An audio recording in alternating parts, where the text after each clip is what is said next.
are you like a big Bitcoin believer? I know our third fraternity brother is for sure. Well, I was on the board of MicroStrategy back in the day, so I've been a shareholder for many, many years. So I wouldn't say I was ever, a Bitcoin direct, early adopter, but Mike Saylor has dragged me Well, along let me ask the question. Do you own Bitcoin? via MicroStrategy. Yeah, yeah, You own MicroStrategy, but not yeah. Bitcoin directly. No, not directly. Okay. Mostly because I'd lose the keys and, Well, fair enough. I can make some introductions. So here is Brian Armstrong, CEO of Coinbase, speaking about the U.S. holding Bitcoin. Let's take a listen. But I think it's clear at this point that Bitcoin is a better form of money than gold. It is provably scarce, just like gold, but it's more portable and divisible. So you can actually use it. Has higher utility, I would say, and it was the best performing asset of the last 10 years. And so for store value, I think it's going to be important for governments to hold this over time. It might start with being 1% of their reserves, but I think over time it'll come to be equal to or greater than gold reserves. So, Salim, I want you weigh in here. I think this is mind-boggling to me. I spoke at. So let me kind of give my reaction in a couple of ways. I spoke at a conference of 100 of the top partners of one of the biggest accounting firms in the world, and when I asked them, how many of you understand the Byzantine generals problem? One put up their hand, right? And you're like, this thing is going to eat your lunch in terms of trust and reliability, which is essentially what you sell. And you don't understand the core innovation that's taken place in it, which really is unbelievable to me. When MicroStrategy's put Bitcoin on the balance sheet, every CFO in the goddamn world should be looking at that and saying, I need to put something in there. It's unbelievably irresponsible if you're the Treasury Secretary of some country not to put Bitcoin as a reserve thing. This should be happening in every country in the world. And one of the things we've noticed before, where I've commented before, it's fascinating seeing the amount of my investment portfolio growing because of Bitcoin, not because I'm getting more Bitcoin, because it's just getting more valuable. And so this is like irresponsible, financially irresponsible to the extreme level. I'll just give one other piece to this, which was I was talking to a major money management firm in one of the G7 countries, and they're like, yeah, we don't allow our wealth advisors to transact in Bitcoin at all. They're not allowed to advise it to their clients because they deem it too uncertain and too risky. And you're like, look at the goddamn value over time. Yeah. I've got a better. They're scared of the legal liability if they thing in, and I'm saying to them, do you realize the liability if you don't recommend it? Yeah, during the course of our conversation here, Bitcoin is now at 96,450. It's gone up $1,500 during the course of our podcast conversation. Well, let's try and drive it up by talking about it more. No, I'll give you another case study. I'm the chairman and majority or controlling shareholder of two companies, about 1,000 employees. One of them has about 50 million in cash, just sitting there in cash. The other has 125 million in cash, EverQuote, public company, 125 million in cash and making, a lot of cash every quarter.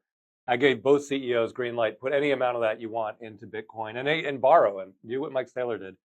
Neither reacted or acted on it. Wow. And I don't want to interfere, otherwise I'll be involved. Yeah. Interfere. But it's amazing. Well, I mean, lead. Then you're obligated to.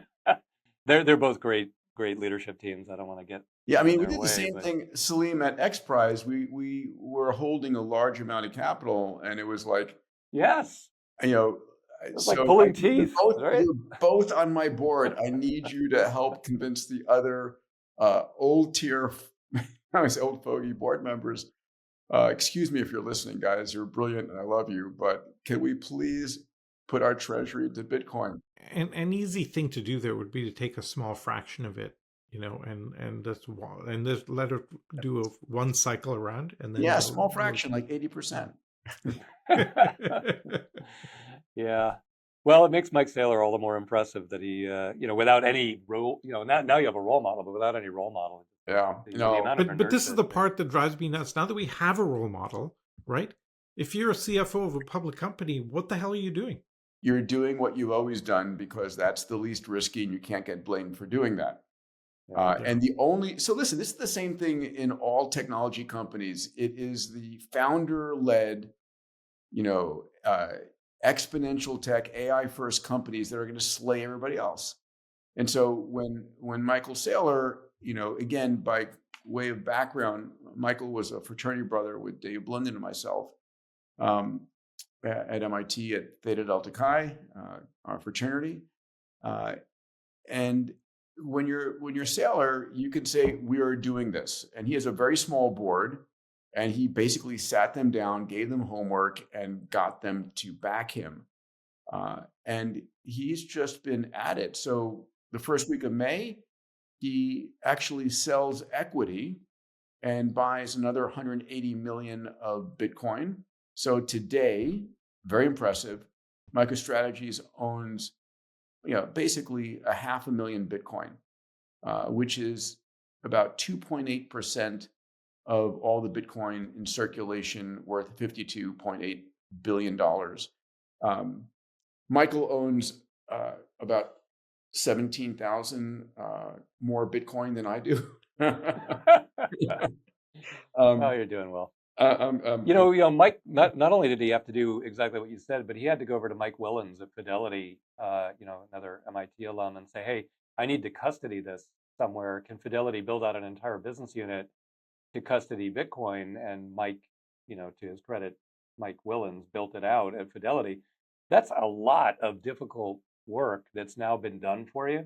Yes. But pioneering it was very hard for a lot of reasons, including that one. You can't just keep the keys in your shoebox at the office headquarters. You got to have some kind you've of got to have custody and multi-sig insurance. protocols and all sorts of stuff. Yeah. So I just checked, the market cap of MicroStrategies at close today was 105.4 billion, while holding 52.8 billion of coins. And, the value it's being given for his mindset and what he does is extraordinary. Funny, I was sitting down with my mom, who's in her 80s, going through her estate, and she had this spreadsheet she put together, and there's this line item with this huge number in it. I was like, what the hell is that? She said, oh, remember when you worked at MicroStrategy when you were like in your 20s? I was like, yeah. She said, I bought some MicroStrategy back then. I was like, wow. Wait, you still holding that? And she said, yeah. I don't know how to sell it, so I didn't. Go, Mom. That is so great. That is fantastic.